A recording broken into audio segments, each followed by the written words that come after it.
Welcome back everyone. एक बार फिर आपको मीरब ज़ीशान की तरफ से जोर का जोड़ में खुश आमदीद। यकीनन आप सब बिल्कुल खैरियत से होंगे। और ये सिर्फ एक छोटे से गैप में जब हम आपके साथ पहले मौजूद थे तब से लेके अब तक एक और ख़बर आ गई है। ख़बरों का सिलसिला तो ऐसे जारी रहता है स्पोर्ट्स में जैसे मतलब इसके अलावा और काम ही कोई नहीं है, लेकिन अच्छी बात है डिस्कशन का सिलसिला भी जारी रहना चाहिए। तो यहीं से कंटिन्यू करते हैं अपनी डिस्कशन को। मेरे साथ मौजूद है one and only Fakhta Qadir Khawaja. अस्सलाम वालेकुम, कैसे हैं आप? वालेकुम अस्सलाम मेरा अल्लाह का शुक्र, आप सुनाएं? ठीक, मैं बिल्कुल ठीक हूँ। आज तो ऐसे लग रहा है जैसे फाख्ता को पॉकेट में लेके आए हैं आप। Good, okay. So Qadir, first of all सबकी नज़रें इस बात पर हैं और हमने दोपहर में जिक्र भी किया इस बात का। जेसन गिलेस्पी पाकिस्तान के साथ मौजूद थे। इससे पहले गैरी क्रिस्टन को खैराबाद कहा गया। अब जेसन गिलेस्पी ने हमें खैराबाद कहा या हमने ऐसी चीज़ें क्रिएट कर दी कि वो चले जाएं अब खुद ही यहाँ से, ये मुझे नहीं मालूम है, ये आप बेहतर जानते हैं। सवाल ये है कि आकिब जावेद साहब पर इतनी सारी जिम्मेदारियाँ क्या डालना मुनासिब है और क्या वो इनके साथ जस्टिफाई कर पाएंगे? देखिए, हमेशा से जब गोरे कोचेज़ आते हैं, नो डाउट वो होते प्रोफेशनल हैं, अच्छे हैं, उनकी कोई ईगो नहीं होती, प्लेयर्स के साथ पर्सनल कोई उनका ग्रजेस वगैरह वाला सिलसिला नहीं होता। अलबत्ता जेसन गिलेस्पी भी वही उसी जगह चले गए थे जहाँ पर गैरी क्रिस्टन जो है वो पाकिस्तान को तनहा छोड़ कर गए थे। तो वो आप देखें कि दौरा ऑस्ट्रेलिया से कबल अचानक गैरी क्रिस्टन चले गए। फिर उसके बाद अब जो है वो दौरा जो जनूबी अफ्रीका है उसमें टेस्ट सीरीज़ अभी 2 टेस्ट होने हैं और उससे पहले जो है वो बोर्ड को कई दफ़ा धमकियां दे चुके। जेसन गिलेस्पी जो हमें ज़राए बताते हैं, जो हमें फाख्ता बताती है, वो ये बताते हैं कि जी जेसन गिलेस्पी को पाकिस्तान क्रिकेट बोर्ड कहता था कि आप यहाँ पर ज़्यादा स्टे करें, पाकिस्तान की डोमेस्टिक देखें, पाकिस्तान इंटरनेशनल टीम के साथ जो है वो ज़्यादा से ज़्यादा लड़कों के साथ आप स्टे करें, आप उनके साथ उनको काम करें, उन पे जो भी चीज़ें। अब ये क्या करते थे, ये गोरे कोचेज़ जो हैं वो एक एनुअल लीव पे आए हुए थे पाकिस्तान। ये कोचिंग करने नहीं आए थे, ये एनुअल लीव पे आए थे और ये आते थे सीरीज़ पे काम करके और फिर रवाना अपने वापस वतन को चले जाते थे। तो ये रहते नहीं थे यहाँ पे। अच्छा, दूसरी चीज़ है कि इन्होंने फिर जेसन गिलेस्पी ने, जैसे गैरी क्रिस्टन ने रिज़ाइन किया तो इनको कहा गया कि आप जो है वो ऑस्ट्रेलिया सीरीज़ में चले जाएं टीम के साथ। राइट। तो उनको ये लालच भी आ गया कि मुझे जो है ना वो दोनों फॉर्मेट की कोचिंग मिले। उन्होंने चेयरमैन से बात की, चेयरमैन ने एग्री भी किसी चीज़ पर किया, लेकिन उसके बाद काम ख़राब हुआ अजाफी रकम पे। अजाफी पैसे मांगना शुरू हो गए Jason Gillespie Pakistan cricket board से और उन्होंने कहा जी हमें जो है ना वो आप ज़्यादा पैसे दें। तो पाकिस्तान क्रिकेट बोर्ड के चेयरमैन जो हैं वो कहते हैं जी कि हम आपको इजाफी पैसे नहीं देंगे।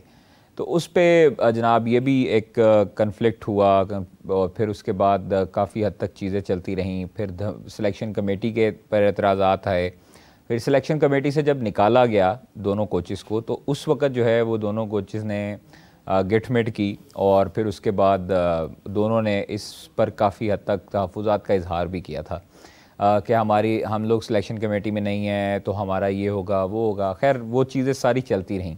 अब ये जो थी वो इनसाइडर न्यूज़ थी। बज़ाहिर जो है वो ये कहा गया कि पाकिस्तान क्रिकेट बोर्ड की तरफ से ये कहा गया, जो हमें पता लगा कि जी वो ज़ाती वजूहात का कहकर और वो चले गए और उन्होंने इस्तीफ़ा दे दिया। फिर आकिब जावेद को जो है वो रिक्वेस्ट की गई आप टेस्ट सीरीज़ तक भी रुक जाएं। और हालांकि आज जो है वो जेसन गिलेस्पी और बाकी जो लड़के जो मैंने कल बताए थे वो उन्होंने रवाना होना था जनूबी अफ्रीका के लिए। तो वो अब आकिब जावेद ही देखेंगे वहाँ पर सारी चीज़ें। टेस्ट मैच भी आकिब जावेद ही देखेंगे। अच्छी ऑप्शन है, सारा कुछ है, लेकिन आकिब जावेद नहीं मानते थे कोचिंग के लिए। वो चाहते थे कि वो डायरेक्टर एकेडमीज़ जाएं और जब तक कोच नहीं आता, 3-4 महीने तक कोच नहीं आता, तो तब तक जो है वो आकिब जावेद ही रहेंगे। और वो चाहते थे कि डायरेक्टर एकेडमीज़ का ओहदा उनके पास है और डायरेक्टर इंटरनेशनल जो है वो डायरेक्टर एकेडमीज़ जो थे नदीम खान वो बने। तो अब चीज़ें आनी शुरू हो जाएंगी पाइपलाइन में। मुख्तलिफ़ कोचेज़ से रब्ता करेंगे, गोरे कोचेज़ से भी रब्ता करेंगे, लोकल कोचेज़ से भी रब्ता करेंगे। अब जेसन गिलेस्पी टिम नेल्सन की वजह से भी काफ़ी हद तक परेशान थे। जो असिस्टेंट कोच रखे थे टिम नेल्सन, वो उन्होंने उनका कॉन्ट्रैक्ट रिन्यू करने से मना कर दिया था पाकिस्तान क्रिकेट बोर्ड ने। तो इस वजह से भी उनको थोड़ी सी खार थी पाकिस्तान क्रिकेट बोर्ड पर, जो कि वो निकाल कर गए हैं एन सीरीज़ से पहले। तो कोई इशू वाली बात नहीं है। शुक्र है अल्लाह का कि आकिब जावेद जो हैं वो वहाँ पर पहले से मौजूद हैं और सारी चीज़ें अच्छी हैं, अच्छे तरीके से चल रही हैं और उम्मीद करते हैं कि आज जो पाकिस्तान का मैच है वो हम जीतें, हम बल्कि सीरीज़ जीतेंगे 2-1 से इंशाल्लाह ताला। चलें, जज्बात बड़े माशाल्लाह बुलंद नज़र आते हैं कादिर की तरफ से हमेशा से, इंशाल्लाह। और आई विश के रिजल्ट्स भी इतने ही पॉजिटिव हों जितनी उम्मीद कादिर को है। अच्छा कादिर, एक और चीज़ है, जैसे आपने कहा कि हमें धमकियां दी जाती हैं, हमें तंग किया जाता है राइट बिफोर द सीरीज़, तो ये सारी धमकियों का सिलसिला सिर्फ पाकिस्तान को ही क्यों फेस करना पड़ता है? मतलब पाकिस्तान बोर्ड के साथ क्यों ये सब प्ले करते हैं? देखें, ये तो अब नहीं पता कि पाकिस्तान क्रिकेट बोर्ड के साथ क्यों खेलते हैं हर बंदा, लेकिन अब ये है कि जो गोरे कोचेस थे वो धमकी दे, वो अपनी बातें मनवाना चाहते थे और वो हर बात पे ये कहते थे कि मैं छोड़ के जा रहा हूँ, मैं छोड़ के जा रहा हूँ। मतलब वो ब्लैकमेल करने की कोशिश करते थे पाकिस्तान क्रिकेट बोर्ड को, और पाकिस्तान क्रिकेट बोर्ड को फिर जो बड़े हैं उन्होंने ICC के आगे हार नहीं मानी अभी तक, तो वो इन गोरे कोचेस के आगे हार मानेंगे? ऐसी बात नहीं होती है। आपको जब तनख्वाह मिल रही होती है तो फिर मालिक को आंखें नहीं दिखाते, फिर आप मुलाजम होते हैं। जब आपको तनख्वाह मिल रही होती है, चाहे वो डॉलर्स में मिले चाहे आपको कैश पाकिस्तान रुपीज़ में मिले, वो फिर उसके बाद आप मालिक को आंखें दिखाना शुरू कर दें, उसे ब्लैकमेल करना शुरू कर दें, तो मालिक कब तक बर्दाश्त करेगा? वो यही कहेगा कि थैंक यू वेरी मच। सही बात है। चलें, एक और चीज़ ये है कि आज पाकिस्तान और साउथ अफ्रीका ने एक बार फिर आमने सामने होना है। इस पर बड़ी तफसीलन डिस्कशन जो है वो आज हमने दोपहर में की है, एक एक खिलाड़ी के ऊपर बात भी की है। और ये डिस्कशन करने से पहले मैं एक चीज़ आपके साथ बल्कि आपसे पूछना चाहूँगी कि शोएब मकसूद ने कुछ हिंट किया बाबर आजम और रिजवान की ओपनिंग के ऊपर, और दूसरी जानिब यही सेम बात जो है वो डॉक्टर नुमान न्याज ने भी आज की। उन्होंने भी ये कहा कि आप क्यों रास्ता रोक रहे हैं, नोइंग द फैक्ट कि साइम अयूब का स्ट्राइक रेट बेहतर हो सकता है, साइम अयूब T20 में ओपनिंग के लिए एक अच्छी ऑप्शन हो सकती है। और उन्होंने तो खैर शान मसूद की भी बात की। उन्होंने कहा कि शान मसूद को आपने क्यों टेस्ट में रिस्ट्रिक्ट किया हुआ है, वो तो ODI और T20 का बड़ा अच्छा प्लेयर हो सकता है। आप अगर पास्ट की बात करें तो आपके सामने रिजल्ट्स भी हैं। तो ये जो एक टारगेट किया गया या हिंट किया गया बाबर आजम और रिजवान की ओपनिंग के ऊपर, ये बात तो किसी हद तक ठीक नज़र आ रही है। आप मुत्तफिक हैं इस बात से?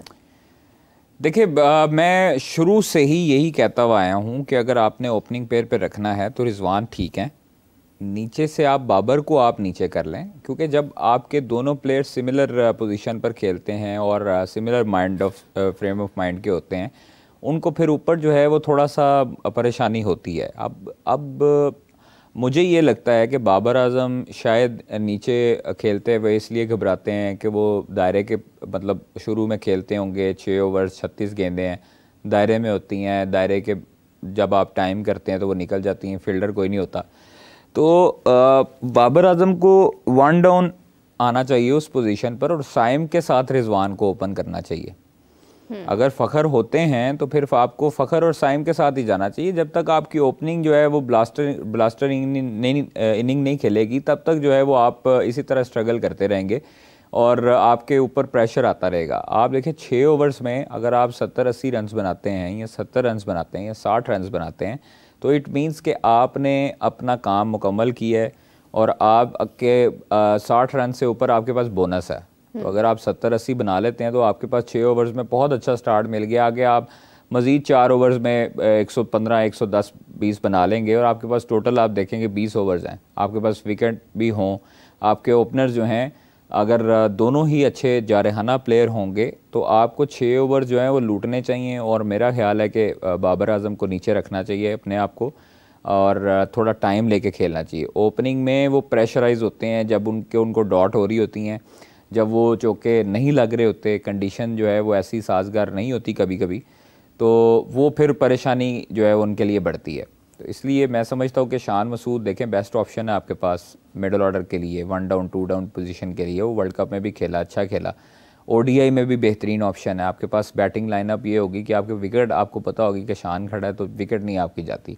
सऊद शकील ODI में हो तो सऊद शकील भी आपकी विकेट संभाल लेता है। आपको इस कंडीशन में कम अज़ कम उन प्लेयर्स को लेके जाना चाहिए था, जैसे हारिस है, मोहम्मद हारिस है, वो इन साउथ अफ्रीकन कंडीशन में, ऑस्ट्रेलिया की कंडीशन में, इंग्लैंड की कंडीशन में ये तेज़ खेलने वाले प्लेयर हैं और ये मार धाड़ करने वाले प्लेयर हैं। ऐसे प्लेयर जब 2-3 ओवर खेल लेते हैं तो दूसरे जो बॉलिंग साइड होती है वो प्रेशराइज हो जाती है। इसलिए कम अज़ कम ये थोड़ा सा सोचना चाहिए कि आप किस कंडीशन में जा रहे हैं और किस कंडीशन में आपने कौन से प्लेयर्स को यूटिलाइज़ करना है।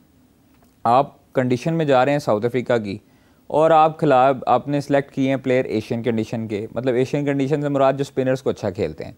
अब उधर फास्ट बॉलर्स डोमिनेट करते हैं हमेशा। आप देखें कि ऑस्ट्रेलिया में, साउथ अफ्रीका में, इंग्लैंड में, न्यूजीलैंड में ये फास्ट बॉलर्स के लिए साजगार होती है।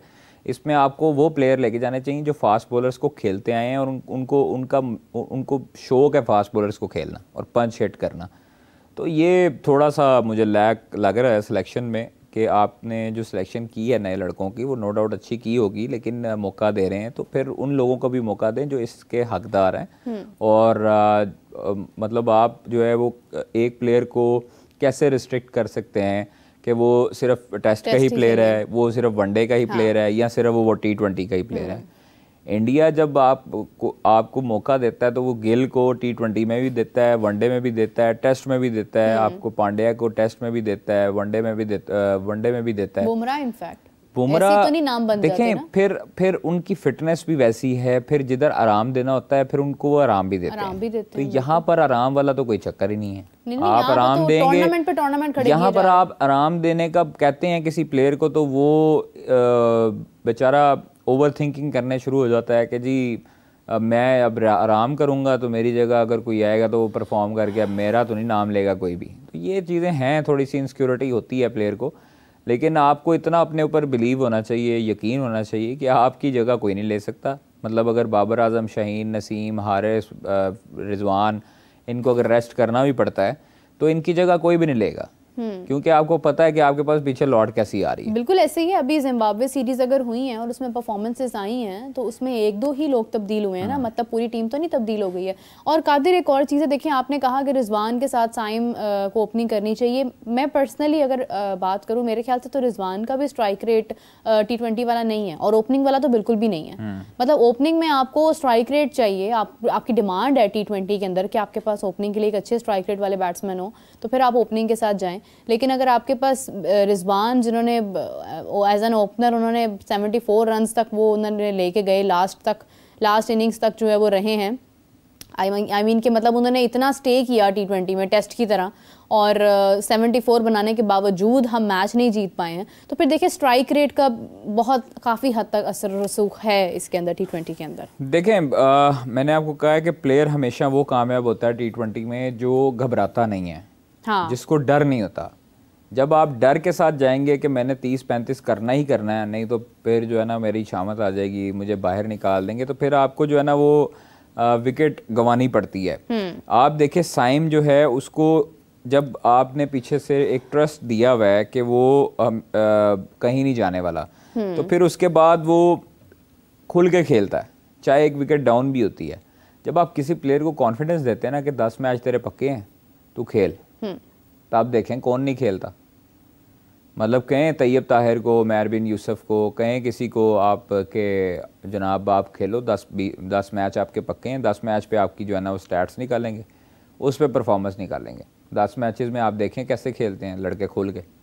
मतलब उसको पता तो हो ना, एक पिक्चर क्लियर हो कि मैंने एक सीरीज खेलनी है, 2 खेलनी है, 3 खेलनी है। तो ऐसे स्ट्रांग होती है ना। तो ये एग्जैक्टली ऐसे ही अभी प्लेइंग 11 अनाउंस हुई है पाकिस्तान की। हम थोड़ा सा अपने व्यूअर्स को बता देते हैं। जरूर। जो दूसरा T20 मैच है उसके लिए प्लेइंग 11 का ऐलान किया गया है पाकिस्तान क्रिकेट टीम की मैनेजमेंट की तरफ से कि मोहम्मद रिजवान कप्तान हैं, बाबर आजम हैं, साइम अयूब हैं, उस्मान खान हैं, तैयब ताहिर हैं, इरफान खान न्याजी हैं, मोहम्मद अब्बास अफरीदी हैं, शाहीन शाह अफरीदी हैं, जहादात खान हैं, हारिस रऊफ़ हैं, और जो है वो इब्रार अहमद। ये मेरे ख्याल में एक तब्दीली इसमें की गई है, सुफियान मुकीम को दूसरे मैच में ड्रॉप किया गया और जहादात खान को शामिल किया। देखिए जेके शायद कुछ करके दिखा दें, मुझे वैसे हमेशा से उनसे काफ़ी एक्सपेक्टेशंस भी रही हैं। लेकिन कादिर, साउथ अफ्रीका की प्लेइंग 11 क्या हम देख सकते हैं? देखिए अभी उन्होंने कोई ऐलान नहीं किया इस हवाले से, तो ये पाकिस्तान की प्लेइंग 11 हमें मौसूल हुई है, तो उसी वक्त हमने कहा जी अपने व्यूअर्स के साथ जो हमारे साथ जुड़े हुए हैं, साउथ अफ्रीका की प्लेइंग 11 सामने आएगी तो फिर थोड़ा सा हमें अंदाजा होगा कि क्यों पाकिस्तान ने। अच्छा, उधर के आप देखें 2-3-4 प्लेयर्स के अलावा अगर आप देखें तो वो नए प्लेयर्स हैं। हाँ, ऐसे तो हम कोई नहीं उन्हें जानता। मतलब मफाका जो है वो एक ऐसा बॉलर है जिसने अब दिखाया, बाबर को आउट किया, पूरी दुनिया उसको जानती है। मतलब अब हाँ, अब वो अब आहिस्ता आहिस्ता इनके नाम बनेंगे। देखिए उनकी जो बॉलिंग लाइनअप होती थी वो किसी दौर में आप देखें मकान टीनी, उसके बाद आप नोकिया जो है वो अनफिट हो गए हैं, वो तो सीरीज से चले, वो तो अनफिट है, मार्करम है, हाँ, बहुत सारे प्लेयर्स। फिर आपके उनके बॉलर में एल्बी मॉर्कल, आप बड़े नाम जो थे, डेल स्टेन जो थे वो बड़े नाम, शॉन पॉलेक वो बड़े नाम थे।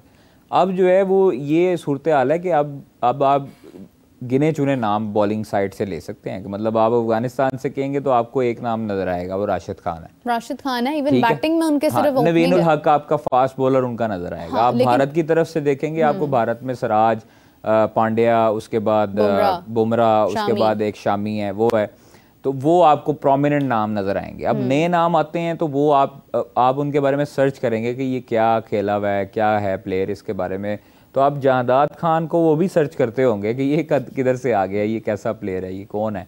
तो देखें हर टीम रीड करती है, हर टीम की स्ट्रैटेजी होती है, और वो जब प्लेइंग 11 अनाउंस हो जाती है तो उनके लिए मैं समझता हूँ कि प्लेइंग 11 पहले अनाउंस नहीं करनी चाहिए। जैसे पाकिस्तान ने हमेशा इसी तरह से किया। नहीं, पाकिस्तान पहले नहीं करता था। हाँ। पाकिस्तान पहले नहीं करता था, अब से करना शुरू कर दिया। वो मेरे ख्याल से नहीं करना चाहिए, क्योंकि आप देखें जब आपकी प्लेइंग 11 मैच से 3-4 घंटे पहले शुरू हो जाती है, अनाउंस हो जाती है 5 घंटे पहले, तो उस वक्त फिर दूसरी टीम जो है वो आपके सारे प्लेयर्स का स्टैट्स निकालती है, आपके सारे प्लेयर्स की वीडियो निकालती है और फिर वो उनको रीड करती है कि हाँ इसका जो है वो वीक पॉइंट क्या है, इसका स्ट्रॉन्ग पॉइंट क्या है, ये यहाँ पे इसके फील्डर लगेगा। तो वो थोड़ा सा मेरे ख्याल से ये मुनासिब नहीं है कि हम जो है वो अपनी रिवील करें। कोई ज़रूरी नहीं है कि आप प्लेइंग 11 रिवील कर दें।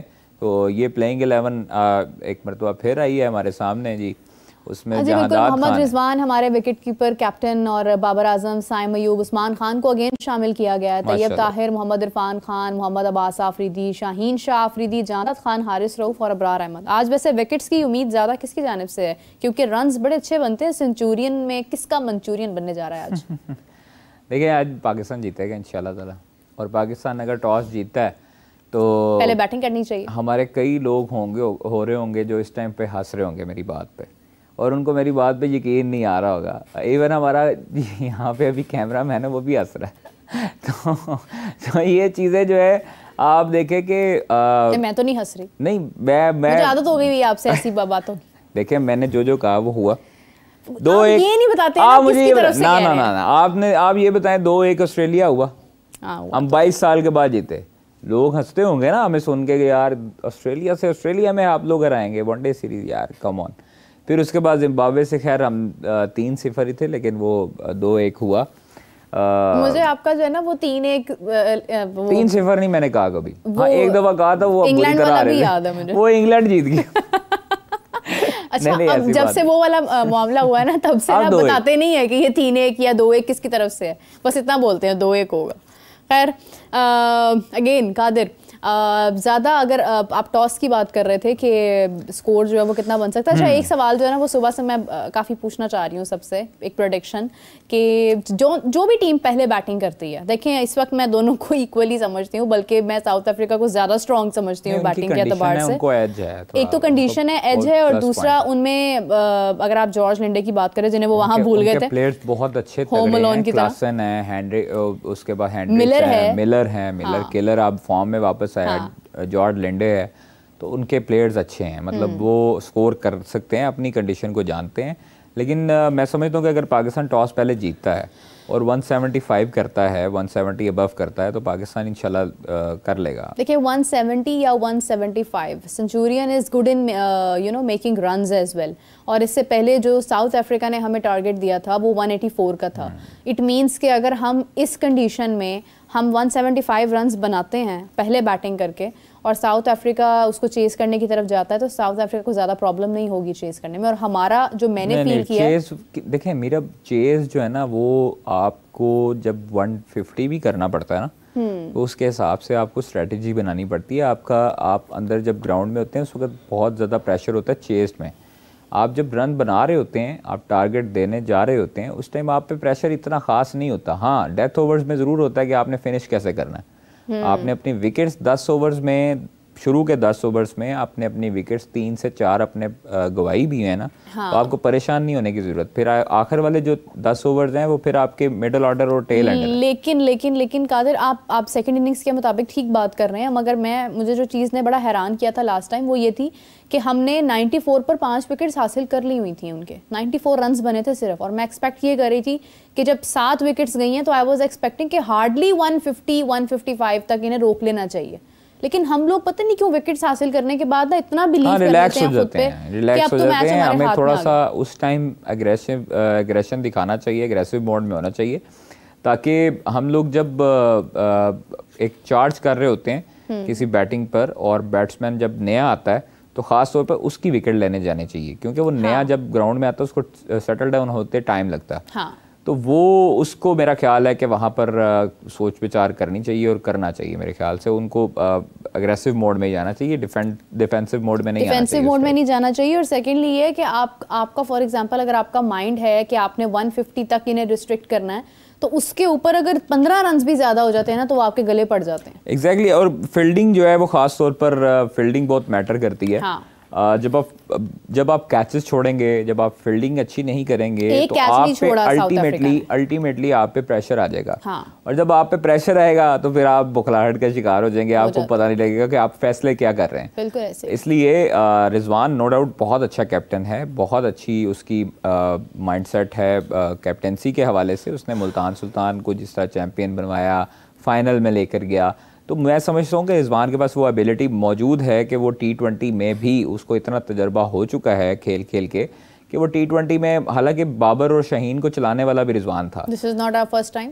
हाँ, मतलब वो अब ऑफिशियली उसकी फर्स्ट टाइम है कैप्टेंसी, लेकिन अगर आप कैप्टेंसी के हवाले से देखें तो हम लोग ग्राउंड में देखते रहे रिजवान जिस तरह 360 ग्राउंड में घूमते थे और सबको बकअप करते थे, सबको जो है वो उनको बिल्कुल हौसला देते थे, बॉलर्स को समझाते थे। मैंने उस दिन जो है वो बरार की बॉलिंग देखी है। वो नया प्लेयर उनका आया और बरार कह रहा है कि मैं अंदर करूं बॉल, उन्होंने कहा जी अभी नहीं करनी, 2 बॉलें इसको बाहर रखो। तीसरी पे जो है ना उसने रिजवान ने खुद इशारा किया कि इसको अंदर करो बॉल, उसने अंदर की है बॉल और उस टाइम जो है वो बोल्ड हो गया, मतलब स्टंप हो गया। तो ये एक आपको तजर्बे से ही आती है चीजें, आप ऐसे नहीं सीखते। Specially the captain and the player. मैं सिर्फ और सिर्फ मुझे जो है वो एक तकलीफ और दुख और डर जो है वो इस बात का है कि बाबर जो है वो आज उसका रन्स करना बहुत ज़रूरी है। देखिए हम लोग कहते हैं कि बड़ा प्लेयर है, बड़ा प्लेयर हमेशा अपने रन से पहचाना जाता है। जब वो गलतियों पर गलतियां करना शुरू हो जाता है तो लोग भूलना शुरू हो जाते हैं, और हम नहीं चाहते कि बाबर को कोई भूले। हमारा बड़ा प्लेयर अगर बाबर ने 30 रन किए, 30 भी रन किए, तो इस बार कादिर केक लेकर आएंगे। कादिर क्यों लेके आए भाई केक? 30 रन गो करे यार, आप बाबर से इतनी मोहब्बत करते हैं, उसी खुशी में आप एक केक नहीं लेके आ सकते? की बात नहीं, चलिए 2 पाउंड का ले आइएगा। देखिए मैं हर प्लेयर जो परफॉर्मेंस नहीं दे रहा, मैं उसके बारे में भी यही कहता हूँ कि यार उस्मान खान भी करे, इरफान खान न्याजी भी करे। मरेंगे तो बाबर स्कोर करेगा, उसकी मोहब्बत ही बहुत है आपसे। चलो उस दिन तुसी हामी भर ली सी तो की होया? उसने मेरी इज्जत रखी ना, उसने कहा एमी खातून क्यों केक लेकर आए, आप बरे ना हामी। चले मैं ले आऊंगा जी, कर ले। डन। 2 पाउंड का 2 पाउंड का काफी। कितना स्कोर करे? 30 बस 30 नहीं यार, कम से कम 50 तो आया ना। अब वो इसका मतलब इन्हें पता है कि 50 नहीं हो सकता। यार मैं कहता हूँ मैं 4 पाउंड का केक लेके आऊंगा, 100 करे। इन्हें पता ना, करना ही नहीं, अल्लाह करे। यार हम चाहते हैं कि हमारे प्लेयर जो हैं वो कम बैक करें, अच्छे। जो बंदा आज तक एक कैंडी नहीं लेके आया पाकिस्तान के सीरीज विन करने पे, वो केक लेकर आएगा, खुद सोचे आप। देखिए मैं केक लेके आऊंगा, मैं कमिट कर रहा हूँ। अच्छा। और अगर उसने 30+ रन किए तो मैं ले आऊंगा। ठीक है, जबरदस्त हो गया, जबरदस्त। कल ही इसी टाइम इंशाल्लाह। कल आपकी ऑफ है, हमें सब आपकी रूटीन का पता है। चले जी देखते हैं, इसका मतलब है कि अब कादिर या तो दुआएं कर रहे होंगे कि बाबर आज भी खुश रहे। नहीं, मैं ऐसी कोई दुआ नहीं करूंगा यार। देखिए बाबर से अच्छे नहीं है 2-3 हज़ार रुपया। अरे क्या बात है, इसका मतलब अच्छे वाला केक आ रहा है 2-3 हज़ार का, 2 पाउंड। ऑब्वियसली तुसी शक्करकंदी वाला केक खाना है। अच्छा जी, चैंपियंस ट्रॉफी के ऊपर वापस आते हैं कादिर, क्योंकि चैंपियंस ट्रॉफी के ऊपर एक और इस वक्त खबर आ रही है, मैं देख रही हूँ काफी प्लेटफॉर्म्स पर। क्या आ रही है? कि इसको शिफ्ट किया जा रहा है T20 फॉर्मेट पर। हैं? कौन गिरा? चैंपियंस ट्रॉफी को 50 ओवर से हटाकर T20 फॉर्मेट पर शिफ्ट किया जा रहा है। भाई देखें, चैंपियंस ट्रॉफी के ऊपर फिर दोबारा कह रहा हूँ, खबरें जो आए उन पे कान नहीं धरिएगा। काफी सारी वेबसाइट्स ने लगाई हैं वैसे, ऑथेंटिक वेबसाइट्स। आने दें, चुप, सुन्नाटा, क्यों? अभी क्यों कोई चुप हलचल भाई? नहीं है। डेडलॉक, पाकिस्तान कहता है मानो शर्त, नहीं तो जाओ। कौन सी शर्त? बस क्या शर्त? छोड़ दे शर्तें मानने वाली, जो मानने वाली है वो जयशाह को पता है। अच्छा, तो इसलिए साइन इट और लीव इट। तो ये साइन इट और लीव इट, यानी कि ये चीज अभी चल रही है जी। और ये आगे हमारे पास वक्त कितना रह गया चैंपियंस ट्रॉफी में? खासा कम वक्त रह गया। अब तो 60 दिसंबर भी, दिन तकरीबन। आधा दिसंबर भी गुजर चुका है। तो आप देखें कि हमारे पास, और इसकी मतलब स्टेडियम की क्या सूरत हाल है? बल्कि मुझे स्टेडियम याद ठीक है। है जी, जा रहे हैं भरपूर। तो कब तक चलेंगे? देखें 20 दिसंबर तक डेडलाइन दी है उन्होंने, और 20 यानी एक तारीख हफ्ते को हम बाद देखें। मैं जाऊंगी वहां पे फीता काटने। आपको लेके जाएंगे इंशाल्लाह ताला, आपको दिखाएंगे, विजिट करवाएंगे नहीं स्टेडियम। विजिट नहीं, आपने फीते का वादा किया हुआ है। फीता तुसी कटना है? हाँ, चेयरमैन साहब देख लो की कह रही है मेरे को। आपने कहा था कि मैं हम लोग खुद जाकर नहीं वहाँ जाएंगे पर हम इंशाल्लाह opening ताला ceremony जाएंगे, करेंगे। बिल्कुल जाएंगे, 100% Stadiums आपको की। लेके जाऊंगा। जबरदस्त, ठीक है। तो 20 उधर इसकी खड़े हो गए, फिर आपने व्लॉग करना है अपना। डन। ठीक है, 20 तारीफ तारीख के पुल बांधने। बिल्कुल 20 तारीख I'm 20 तारीख जो है kidding. वो इसकी डेडलाइन है, और 20 तारीख में अभी 7 दिन बाकी हैं। यानी इसी टेन्योर के अंदर जो है वो अब स्टेडियम सारे हमारे कंप्लीट हो जाएंगे। आई विश कंप्लीट भी हो जाएं। लेकिन ये T20 वाला जो फॉर्मेट है, इसका मकसद क्या है? ये बात क्यों जाहिर की जा करने रही है? दें यार, क्या फर्क पड़ता है, करने दें। जो दिल करता है इंडियन मीडिया का वो चलाने दें। Indian Simple. मीडिया ने वैसे नहीं चलाया। जो दिल करता है, जिसका दिल करता है, आपका जो दिल करता है ना, वो आप कंटेंट बना के डालें चैंपियंस ट्रॉफी पे। एट द एंड वही होना है जो पाकिस्तान क्रिकेट बोर्ड चाहता है। नहीं होगा तो भाई थैंक यू वेरी मच कह देंगे, हमें नहीं चाहिए इस तरह की जलालत। इस बार तो डटे हैं तो फिर डटे हैं, तो फिर हम साथ क्या देना तो फिर इसकी खड़े होकर मतलब साथ देना। इसकी एंडिंग हम किस तरफ लेके जाएंगे? यानी फिर अगर फॉर देखिए एग्जांपल अगर हमारे मुआहदे नहीं पूरे एंडिंग होते, जो है वो बहुत लीथल भी हो सकती है। As in what? कैंसिल भी हो सकती है, पोस्टपोन भी हो सकती है। पोस्टपोन करेंगे तो किस विंडो पे लेके जाएंगे, सवाल है। कैंसिल हो सकती है, जो मर्जी हो। पाकिस्तान अपने स्टांस से पीछे नहीं हट रहा, और इंडियन मीडिया, जे शाह साहब, ICC, BCCI और ब्रॉडकास्टर्स इस टाइम वो पैनाडोल खा रहे होंगे। अल्लाह के हुक्म से हम लोग ठीक हैं।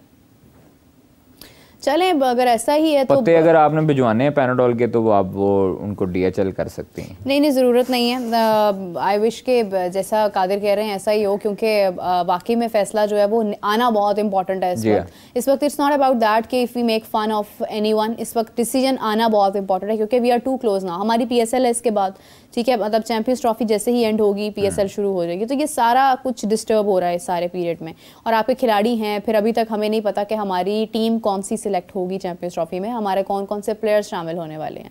कादिर, एक एक्सपेक्टेड तो आपके पास स्क्वाड होगा डेफिनेटली, आपका राब्ता भी होगा, आपको कुछ हिंट्स भी होंगे कि किस प्लेयर को, कोई नया प्लेयर क्या हम देख रहे हैं जो हमारी चैंपियंस ट्रॉफी में शामिल हो सकता है? नया प्लेयर, हाँ, स्टीव स्मिथ से रब्ता किया कि वो पाकिस्तान का उसको पासपोर्ट देते हैं। चैंपियंस ट्रॉफी की बात हो रही है, PSL वही की कह बात रहा नहीं हो रही है। वही कह रहा हूँ कि उसको पाकिस्तान का पासपोर्ट देते हैं, वो पाकिस्तान से खेले। ये भी जो नए लड़के हैं ना, हाँ, इन्हीं में से कुछ लड़के होंगे, लेकिन मेरे ख्याल से बनानी भी यही चाहिए कि आप एक्सपीरियंस प्लेयर्स के साथ जाएं। आप अभी जो इनएक्सपीरियंस प्लेयर्स हैं उनको बेंच पे जरूर रखें। देखें, फ़खर इमाम, अब्दुल्ला साइम, ठीक है, बाबर रिजवान, ठीक है, फिर उसके बाद सलमान अली आगा, शान मसूद, सऊद शकील। बनाए ना, लिखें। नहीं तो बॉलिंग किसने करनी है आगे? सुनो तो सही, 10 का स्क्वाड थोड़ी बनना है। नहीं आगे बताएं, चलें। 15-18 का भी स्क्वाड हो सकता है ना, आपके मुल्क में ही है। यहाँ से कौन सा ऑस्ट्रेलिया भेजना है अपने प्लेयर्स को? ओके, आगे भाई अगर आपने अपनी लाइनअप मजबूत करनी है तो आप लोगों को शान और सऊद के साथ जाना चाहिए मिडिल ऑर्डर में। सलमान अली आगा के साथ भी जाना चाहिए। सलमान अली आगा है, उसके बाद कामरान गुलाम है आपके पास, जिसने बड़ी उम्दा इनिंग खेली थी। कामरान गुलाम भी अच्छा प्लेयर है, अच्छा खेल सकता है। उसके बाद आप नीचे बॉलिंग में है अबरार, स्पिनर्स में सुफियान मुकीम, और आई सजेस्ट शादाब खान, क्योंकि एक्सपीरियंस है, ये उसको एज हासिल है। लेकिन वो आउट ऑफ फॉर्म है, आउट ऑफ फॉर्म है। उसामा मीर भी हो सकता है स्पिनर्स में अगर हम देख सकते हैं तो। और 3-4 स्पिनर यही मुझे नजर आते हैं, क्योंकि ऊपर से नाम नहीं लिया आपने। हैं जी, साजिद का नाम नहीं लिया आपने। साजिद खान भी हो सकते हैं, नो डाउट। आपकी होम कंडीशंस हैं तो फिर साजिद खान बेहतरीन है। शाहीन, नसीम, हारिस और उसके बाद आप सारों देख को लें शामिल कर लेते हैं। शाहीन सिर्फ सबका दिल नहीं रखना है, हमने स्क्वाड बताना है, साथ हमने प्लेइंग 11 के मुताबिक देखना है। अब्बास अफरीदी, वही कह रही हूं ना, 4-5 फास्ट बॉलर्स, 25 लोगों का स्क्वाड बना देते हैं, 3-4 आपके स्पिनर्स, बाकी आपके बैटर्स। क्योंकि देखिए अगर तो कामरान गुलाम है तो कामरान गुलाम किसके नंबर पर खेलेंगे, किस नंबर पर खेलेंगे? देखें अगर आपने और अगर फखर इमाम को शामिल किया, हाँ, तो फिर आपको अब्दुल्ला साइम में से को ड्रॉप करना पड़ेगा, एक बंदा खिलाना पड़ेगा। मेरे ख्याल से आप दोनों को फिर निकाल दें, क्योंकि आपने सऊद और नहीं, फिर आपको एक बंदे के साथ जाना पड़ेगा, आपको एक बंदे के साथ जाना पड़ेगा। और इसमें कोई बुराई नहीं है कि बाबर रिजवान नीचे भी आगे खेल सकते हैं, वनडे में मिडल ऑर्डर पे भी खेल सकते हैं। वो कामरान गुलाम है, सलमान अली आ गए, आपके पास बैटिंग लाइनअप पूरी है आपकी। देखिए मेरे मुताबिक तो खैर फखर, आप एक मैच में फखर को डाल ले, फखर के साथ इमाम ओपन कर ले। एक मैच में आपने डालना है फखर साइम को, आप इमाम अब्दुल्ला के साथ चले जाएं। इस तरह शफल करके आप ओपनिंग पेयर पे जा सकते हैं, आपके पास बहुत ऑप्शंस हैं। और जो इन फॉर्म है, मतलब इमाम ने जिस तरह नेशनल T20 अभी जो चल रहा है चैंपियंस T20, इसमें अच्छी परफॉर्मेंस दी है उसने 60-70 रन किए हैं और बड़ा उम्दा परफॉर्मेंस। वो पहले भी टॉप स्कोरर रहा है चैंपियंस वनडे कप में भी, ठीक है। उसके बाद आप डोमेस्टिक जो कायदे ट्रॉफी है उसमें भी टॉप स्कोरर रहा। तो ये चीज़ें आप डोमेस्टिक में अगर कहते हैं कि डोमेस्टिक के परफॉर्मर को इज्जत देनी, तो फिर आप लोग ज्यादती करेंगे अगर इमाम और फ़खर को आप ड्रॉप करेंगे या आप इमाम फ़खर के साथ नहीं जाएंगे, क्योंकि उनका एक तो तजर्बा है खेलने का, उन्होंने लंबी वनडे में अच्छी उनकी एवरेज भी है, स्ट्राइक रेट भी दोनों का ठीक है। तो आपको कम से कम अपने सीनियर्स बैटर के साथ जाना चाहिए। हाँ, साइम अगर एक मैच में परफॉर्म करता है तो अगले मैच में आप समझ लेंगे 3-4 मैचेस में वो परफॉर्म नहीं करेगा। अब्दुल्ला अगर एक मैच में परफॉर्म करता है तो अगले 3-4 मैचेस में परफॉर्म नहीं करेगा, जो कि स्टैट्स बताते हैं। तो फिर कम से कम आपको अपने सीनियर्स के साथ और बाएतमाद प्लेयर्स के साथ जाना चाहिए। नो डाउट साइम बहुत अच्छा प्लेयर है, अच्छी शॉट्स हैं उसके पास, अच्छा जारहाना स्टाइल है, लेकिन जब आपके पास फखर आ जाएगा तो फिर आपके पास चूज करना मुश्किल हो जाएगा, क्योंकि आपने जगह भी तो देखनी है ना, नंबर भी तो देखना है आपने। ऑब्वियसली आपके पास for me like Fakhar Imam and then Babar Rizwan could be the option, and then आपको ये देखना है कि कामरान गुलाम, सलमान अली आगा। देखिए कामरान गुलाम मैं नहीं समझती कि आपको सलमान अली आगा ऐड करना चाहिए। आप सऊद शकील सलमान अली आगा के साथ भी जा सकते हो। सऊद हो सकता है, सऊद और सलमान अली आगा दोनों हो सकते हैं ना। और उसके बाद आपके 3 बॉलर जो कि बहुत इंपॉर्टेंट हैं, जिनमें आपके पास हारिस रऊफ, नसीम शाह और शाहीन है। तो फिर इसके बाद इट मींस कि आपको स्पिनर ऑप्शन के लिए फिर आपको डेफिनेटली आपको जाना पड़ेगा सलमान अली आगा के साथ। को करती हैं। हाँ, तो फिर आपको सलमान अली आगा के साथ जाना पड़ेगा, आपके पास होने चाहिए। तो फिर इसके अंदर हम साजिद को भी मौका दे सकते हैं, बिकॉज अगर हम देखें तो साजिद जहाँ पर सुफियान के पास चूंकि अभी इनएक्सपीरियंस है सुफियान, देखिए सुफियान को अगर एक मैच अनप्रेडिक्टेबल है ना। हाँ, अगर आप जाना चाहें इब्रार के साथ भी जा सकते हैं, आप जाना चाहें तो आप उसामा मीर के साथ भी जा सकते हैं। इब्रार के साथ इस सूरत में कि जब आप ये देखें इब्रार ने अपने मैदानों में इससे पहले रीसेंट परफॉर्मेंसेस क्या दी हैं, तो फिर आप ये सोच सकते हैं पंखे ज्यादा चलवा लेंगे हम। हाँ, क्यों? पिच के ऊपर चलें, खैर पंखे से ही ड्राई की थी ना हमने रावलपिंडी की। अब देखें जो भी ड्राई किया था, रन्स तो हमें मिल गए थे ना, हमने रन्स भी बना लिए थे, हमने विकेट्स भी हासिल कर ली थी। इमाद वसीम वैसे रिटायरमेंट ले ली उन्होंने। इमाद वसीम ने रिटायरमेंट ले ली और दोबारा ली है। अफसोसनाक बात तो यह है कि उन्होंने दोबारा रिटायरमेंट ली है, वंस अगेन। इससे पहले रिटायरमेंट ली, हमने उन्हें शामिल किया, हमने बुलाया कि नहीं आप यूएसए में हमारे साथ चलें, और जिस मकसद के लिए बुलाया वो मकसद भी खैर हमारा पूरा नहीं हुआ, और अब उन्होंने रिटायरमेंट अनाउंस किया। चलें इस तरफ आते हैं, इमाद वसीम ने right before champions trophy retirement announce की है, और साउथ अफ्रीका सीरीज़ तो खैर उनका कोई इतना सच नहीं था, क्योंकि वहाँ पे हमारे बाकी तमाम प्लेयर्स थे। इट मींस कि इस टूर्नामेंट तक क्या उन्हें कोई इंतज़ार था कि मुझे शायद मौका मिले, और वो उनका डाउट क्लियर हो गया कि he will not be added in that. Unfortunately मात की जो वर्ल्ड कप में परफॉर्मेंस रही या कुछ मैचेस ऊपर नीचे हुए, उस वजह से वो दिल बर्दाश्ता भी थे, तो वो इंजरी का शिकार और उन्होंने सोचा होगा, उनको जो बेहतर लगा कि जी अब फ्रेंचाइज क्रिकेट और डोमेस्टिक क्रिकेट ही खेलनी चाहिए, तो इसलिए बेहतर ये है और ये अच्छा फ़ैसला है। अब हो सकता है मोहम्मद आमिर भी आने वाले दिनों में जो है वो रिटायरमेंट अनाउंस कर दें, क्योंकि आमिर को भी पता है कि अभी वो प्लान का हिस्सा नहीं है। इमाद को भी पता है कि वो प्लान का हिस्सा नहीं है। वो T20 वर्ल्ड कप में गए, उसके बाद जो है उसके बाद से किसी ने अप्रोच नहीं किया दोनों को, तो इसलिए फिर वो इशारे आपको मिलना शुरू हो जाते हैं कि बस भाई आपके लिए थैंक यू वेरी मच है। तो लिहाजा ये दोनों बड़े अच्छे प्लेयर्स हैं, बड़े अच्छे खिलाड़ी हैं, होता रहता है ऊपर नीचे, लेकिन इमाद की बड़ी परफॉर्मेंसेस है पाकिस्तान के लिए, उसने बड़ा सर्व किया है, 75 T20 हैं, 55 ODIs हैं, उसमें अच्छी परफॉर्मेंसेज हैं। अटैक करते रहे किसी दौर में, वो जब फास्ट बॉलर्स नहीं अटैक करते थे, इमाद ही अटैक करता रहा और विकेट दिलवाता रहा शुरू के ओवर्स में। तो देखिए क्रिकेटर्स पर ही बुरा ऊपर नीच वक्त आता है, तो हर टाइम एक परफॉर्मेंस नहीं रहती। इसलिए इमाद ने बेहतर फैसला किया, उसने जो बेहतर सोचा है कि उसकी क्रिकेट अब यही है, फ्रेंचाइज और लीग क्रिकेट है, डोमेस्टिक है, तो वो इसी तरह ही खुश हैं, तो फिर ठीक है, उनका अपना फैसला है। बहरहाल मेरा ख्याल है कि उनको जो है वो उसी टाइम नहीं आना चाहिए था USA के वर्ल्ड कप में, और चूँकि वो आए फिर उसके बाद जो है और अपनी इंजरी के साथ आए, हाँ सारा कुछ हुआ, वो कुछ ऐसा एक हो गया कि उसमें रन्स नहीं बन सके। फिर उसके बाद बॉलिंग दोनों ने तगड़ी की है, आमिर ने भी बहुत अच्छी बॉलिंग की वहाँ पर USA वर्ल्ड कप में। लेकिन अब चलें, पाकिस्तान क्रिकेट टीम की जो सिलेक्शन कमेटी है वो अब उनके प्लान में नहीं है, तो अच्छी बात है कि अगर रिटायरमेंट लेके अपनी ज़िंदगी बसर करें, मुझे ना वो बाकी है वो खेलते रहें। वक्त नहीं भूलता जब नसीम शाह रोते हुए ग्राउंड से बाहर निकले थे, तो वो चीज़ ये है कि ना अब हम लोग कुछ डिसीजन ऐसे लेते हैं जिससे जो करना चाह रहे होते हैं ना प्लेयर्स, कुछ वो भी नहीं कर पाते हैं, क्योंकि आप इस सिचुएशन में मैच को ले जाते हैं कि आपके हाथ में होता है और आपके हाथ से वो रेत की तरह निकल जाता है। तो ये चीज़ जो है ना वो मुझे बड़ी इरिटेट करती है समटाइम्स, जब मैं सोचती हूँ कि we were too close and the tears Naseem Shah had. तो आई विश कि इस बार उनके पास एक मौका है दोबारा, वो बहुत अच्छी परफॉर्मेंसेस दें, और बड़ा अच्छा एक हमारा टैलेंट है और हमें टैलेंट इस तरह से वेस्ट नहीं करना चाहिए। इमाद वसीम हमने उनको भी खो दिया, हमने मोहम्मद आमिर को भी खो दिया, हमने उस्मान कादिर को खो दिया, हमारे पास एक लंबी लिस्ट है। हसन अली हमारे मतलब वो खेल भी रहे हैं मगर वो शामिल नहीं है किसी चीज़ में। सरफराज अहमद प्रेस कॉन्फ्रेंस करने आते हैं, उनसे पूछा जाता है आप रिटायरमेंट कब ले रहे हैं। इवन के शान मसूद अगर अनलकी रहते हैं तो उनसे पूछा जाता है कि हाँ जी आप भी सुना रिटायरमेंट ले रहे हैं। तो मतलब हमें तो इंतज़ार ही ये होता है कि प्लेयर आया है, उसने एक मैच में परफॉर्मेंस नहीं दी है, चलें जी अब रिटायरमेंट अनाउंस कर दें अपनी। तो ये जो जर्नलिस्टिक बिहेवियर है कादिर, ये कितना इरिटेट करता है प्लेयर्स को ड्यूरिंग प्रेस कॉन्फ्रेंसेस।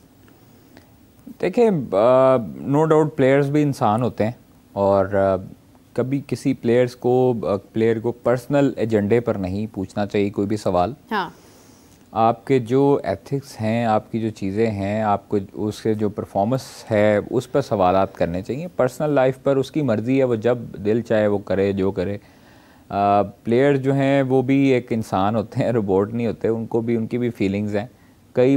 कई दफ़ा हमने देखा है कि ऐसे सवालात होते हैं जिस पर हम लोग हैरान रहते हैं, लेकिन प्लेयर बड़े अच्छे तरीके से उसको मैनेज करते हैं, और वो बेचारे मजबूर होते हैं। मतलब वो मीडिया डिपार्टमेंट की वैसे ही मजबूर होते हैं, कुछ लोग जो है वैसे ही मजबूर बन जाते हैं कि जी क्या अब बोला जाए, अपना तमाशा बनाया जाए, अपना भी और जिसने सवालात पूछे हैं उनका भी। तो कई दफ़ा ऐसे सवालात हो जाते हैं जो नहीं होना चाहिए, नामुनासिब होते हैं, लेकिन वो कर देते हैं। तो फिर उसके बाद जो है या तो PCB का डायरेक्टर मीडिया उनको रोक रहा होता है, या फिर कोई और बंदा रोक रहा होता है। तो इसलिए वो बंदा अपनी लिमिट में रह के जो करे वो बेहतर है, अपनी इज़्ज़त बचाए और अगले की भी इज़्ज़त बचाए और इज़्ज़त रखे। तो प्लेयर्स के साथ आप देखें, रिटायरमेंट का पूछना कोई ऐसी बात नहीं है, लेकिन अगर उसकी मर्ज़ी है खेलने की, अगर शुएब मलिक से पूछा जाता है बार बार आपने रिटायरमेंट क्यों नहीं लिया, आपने रिटायरमेंट, तो भाई उनकी मर्ज़ी है बार बार, अब वो क्यों आपको बताया कि जी मैंने रिटायरमेंट क्यों नहीं ली। वो खेलना चाहता है तो खेलने दें, उसकी मर्ज़ी होगी तो इमाद की तरह वो भी रिटायरमेंट ले लेगा। किसका रास्ता रुक रहा है वहाँ पर? PCB शामिल तो उसी को कर रहा है ना जिसको उन्हें करना है, या तो हो कि वो टीम में है। जैसे शादाब की अगर आपने बात की कि शादाब को भी शामिल होना चाहिए, मेरा पर्सनल ओपिनियन ये है कि शादाब जब तक परफॉर्मेंसेस अपनी बेहतर नहीं करता, डेटा एनालिस्ट हमारे बैठे हैं, जब तक वो इस चीज़ को क्लैरिफाई नहीं करते हैं कि हाँ शादाब अपनी भरपूर फॉर्म में और आप उनको आजमा नहीं लेते हैं सीरीज़ में, तब तक आप उन्हें किसी बड़े टूर्नामेंट में शामिल करके किसी उस प्लेयर की जगह नहीं मार सकते हैं जो डिजर्विंग है। बिल्कुल ऐसे ही है, बिल्कुल। देखिए शादाब परफॉर्मेंस देगा तो फिर उसके बाद टीम में वापस आएगा। कोई और बंदा जो अभी परफॉर्मेंस जो बाहर है टीम से परफॉर्मेंस से, जिस तरह खुशदिल ने बड़ी उम्दा इनिंग खेली है कल, उसने शो किया है और 18-19 गेंदों पे 50 किया है, ठीक है, 6 छक्के लगाए, 2 चौके हैं उसमें।